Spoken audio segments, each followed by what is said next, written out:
ಅಡಿಯಲ್ಲಿ ನಾವು ಮಹಿಳಾ ಸಂಭ್ರಮ ಅನ್ನೋ ಒಂದು ಶೀರ್ಷಿಕೆ ಅಡಿಯಲ್ಲಿ ಇವತ್ತು ಮಹಿಳೆಯರ ದಿನಾಚರಣೆಯನ್ನ ಆಚರಿಸ್ಬೇಕಂತ ನಾವು ಒಂದು ಕಾರ್ಯಕ್ರಮ ಅನ್ಕೊಂಡಿದ್ವಿ.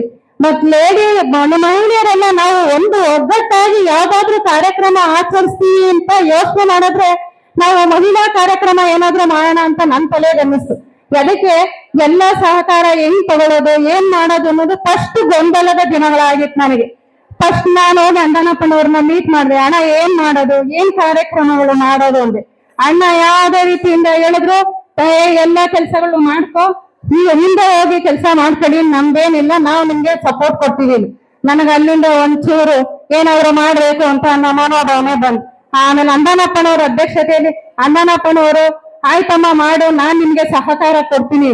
ಅಲ್ಲಿಂದ ನನಗೆ ಒಂದು ಧೈರ್ಯ ಬಂತು, ಏನಾದ್ರೂ ಒಂದು ಮಾಡ್ಬೇಕು ನಮ್ಮ ದಾಸರಳ್ಳಿಲಿಂತ ಮಹಿಳಾ ಸಂಭ್ರಮ ಅಂತ ಒಂದು ಶೀರ್ಷಿಕೆಯಿಂದ ಪ್ರಾರಂಭ ಮಾಡೋಣ ಅಂತ ಅನ್ನೋ ಮನೋಭಾವನೆ ನನ್ನಲ್ಲಿ ಬಂತು. ಆಗ ನಾನು ಯಾರನ್ನ ಕರೆಸೋದಪ್ಪ, ಏನ್ ಮಾಡೋದು, ನನ್ನ ಕೈಯಲ್ಲಿ ಆಗುತ್ತಾ ಅನ್ನೋ ಮನೋಭಾವನೆ ನನ್ನಲ್ಲಿ ಬಂತು. ಆಗ ಶೈಲಾ ಮೇಡಮ್ ಅವ್ರ ಹತ್ರ ಮೇಡಮ್ ನೀಲಾದೇವಿ ಅಮ್ಮವ್ರು ಕರ್ಸೋಣ ಅಂತ ಮಾತಾಡಿ, ಆಯ್ತಮ್ಮ ಹೋಗೋಣ ಅಂದ್ರು. ಸರಿ, ಅಮ್ಮನ ಹತ್ರ ಹೋದಾಗ ಬರ್ತಾರೋ ಬರಲ್ವೋ ಅನ್ನೋ ಮನೋಭಾವನೆ ನನ್ನಲ್ಲಿ ಇತ್ತು. ಬಟ್ ಅಮ್ಮನ್ ನೋಡಿದಾಗ ಅಷ್ಟು ಸರಳ ವ್ಯಕ್ತಿತ್ವ ನೋಡಿದ ತಕ್ಷಣ ಆಯ್ತಮ್ಮ ದಾಸಹಳ್ಳಿಯಿಂದ ಬಂದಿದ್ದೀರಾ ಅಂತ ಮಾತಾಡ್ಬಿಟ್ಟು ಎಲ್ಲಾನು ಅಪ್ಪಿ ನೀಟಾಗಿ ನಮ್ಮನ್ನ ಮಾತಾಡ್ಸಿದ್ರು. ಆಮೇಲೆ ಎಷ್ಟು ನೀಟಾಗಿ ಡೈರಿ ತಂದು ಎಷ್ಟು ಮುದ್ದಾಗಿ ಆ ಹೆಸರುಗಳು ಬರ್ಕಂತ ಹೋದ್ರಂದ್ರೆ ದಾಸಹಳ್ಳಿನ ಎಷ್ಟ್ ಗಂಟೆಗೆ ಹೋಗ್ಬೇಕು, ಆಯ್ತಮ್ಮ ಬರ್ತೀನಿ. ನಂಗೆ ನಿಜವಾಗ್ಲೂ ತುಂಬಾ ಖುಷಿ ಆಯ್ತು. ನಮ್ಮ ಹೆಣ್ಮಕ್ಳಿಗೂ ಅಷ್ಟೇ, ನಾವೆಲ್ಲ ಜೊತೆಗೆ ಹೋಗೋರ್ಗೆ ಇಷ್ಟು ಸರಳ ಮಹಿಳೆನ ಅನ್ನೋದು ನನ್ಗೆ ಒಂಥರ ಇತ್ತು. ನಮ್ಮ ರಶ್ಮಿ ರಾಮೇಗೌಡರು ಮೇಡಮ್ ಅವ್ರು ಬರ್ಬೇಕಿತ್ತು, ಕಾರಣಾಂತರಗಳಿಂದ ಏನೋ ಅವ್ರ ಮನೇಲಿ ತುಂಬಾ ತೊಂದರೆ ಆಗಿರೋದ್ರಿಂದ ಮೇಡಮ್ ಅವ್ರು ಬರ್ಲಿಲ್ಲ. ನಮ್ ಶೈಲಜಾ ಮೇಡಮ್ ಅವರು ತುಂಬಾ ನನಗೆ ಸಪೋರ್ಟ್ ಕೊಟ್ರು. ಮತ್ತೆ ನಮ್ಮ ಕನ್ಯಾಕುಮಾರಿ ಮೇಡಮ್ ಅವರೇ ಆಗ್ಲಿ ಕದ್ದಿದ ತಕ್ಷಣ ಆಯ್ತು ಯಾವುದೇ ಕಾರಣಕ್ಕೂ ನಾನು ಬಂದೇ ಬರ್ತೀನಿ ಅಂತ ನನಗೆ ಹೇಳಿದ್ರು. ಮತ್ತೆ ನಮ್ಮ ಕವಿರಾಜ ರೆಡ್ಡಿ ಮೇಡಮ್ ಅವರಾಗ್ಲಿ, ನಮ್ಮ ಅವರಾಗ್ಲಿ, ಪ್ರತಿಯೊಬ್ರು ಅಷ್ಟೇ ನನಗೆ ತುಂಬಾ ಸಹಕಾರ ಕೊಟ್ರು.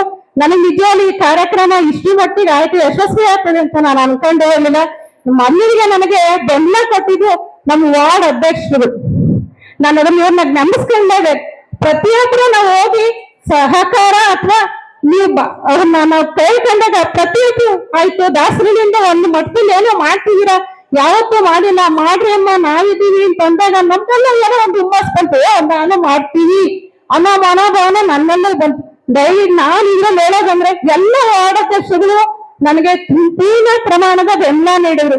ಮತ್ತೆ ನಮ್ಮ ಶಿವಣ್ಣವರೇ ಆಗ್ಲಿ, ಪ್ರತಿಯೊಬ್ರು ಆಗ್ಲಿ, ನಮ್ಮ ಮನೆಗಾದ್ರು ಕಾರಣಾಂತರಗಳಿಂದ ಬಂದಿಲ್ಲ, ಕೆಲಸ ನಿಮಿತ್ತ ಹೊರಗಡೆ ಆಗಿದ್ದಾರೆ.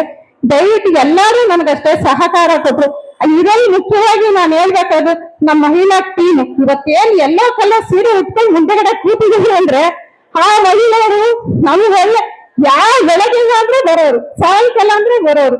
ಒಂದು ಹಬ್ಬದ ಕಾರ್ಯಕ್ರಮಗಳನ್ನ ಬದಿಗಟ್ಟಿ, ಖಾಸಗಿ ಕಾರ್ಯಕ್ರಮ ಬದಿಗಟ್ಟಿ 10-20 ದಿವಸದಿಂದ ನಾವು ಸತತವಾಗಿ ಎಲ್ಲಾರ್ಗು ಕಾರ್ಡ್ ಕೊಡೋದಾಗ್ಲಿ, ಕರೆಯೋದಾಗ್ಲಿ, ಕಾರ್ಯಕ್ರಮ ಮಾಡೋದಾಗ್ಲಿ ನನಗಿಂತ ಹೆಚ್ಚು ಶ್ರಮ ಅವ್ರ ವಹಿಸೋರು.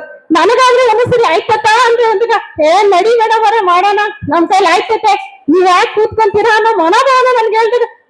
ಮಾಡ್ಬೋದು ನಡಿ ಅಂತ ಅನ್ನೋವಾಗ ನನ್ಗೆ ನಿಜವಾಗ್ಲೂ ತುಂಬಾ ಖುಷಿ ಆಯ್ತು. ಇದು ನನ್ನೊಬ್ಳಿಗೆ ಕಾರ್ಯಕ್ರಮ ಅಥವಾ ನನ್ನೊಬ್ಳಿಗೆ ಆರ್ಗನೈಸ್ ಮಾಡಿರೋದಲ್ಲ, ಏನು ನನ್ನ ಟೀಮ್ ವರ್ಕ್ ಕೆಲಸ ಇವತ್ತು ಪ್ರತಿಫಲ ತೋರಿಸ್ತೈತೆ ಅಂತ ಈ ಸಂದರ್ಭದಲ್ಲಿ ನಾನು ಎಲ್ಲರಿಗೂ ಹೇಳಕ್ ಇಚ್ಛೆ ಪಡ್ತೀನಿ. ಜೈ ಹಿಂದ್, ಜೈ ಕರ್ನಾಟಕ.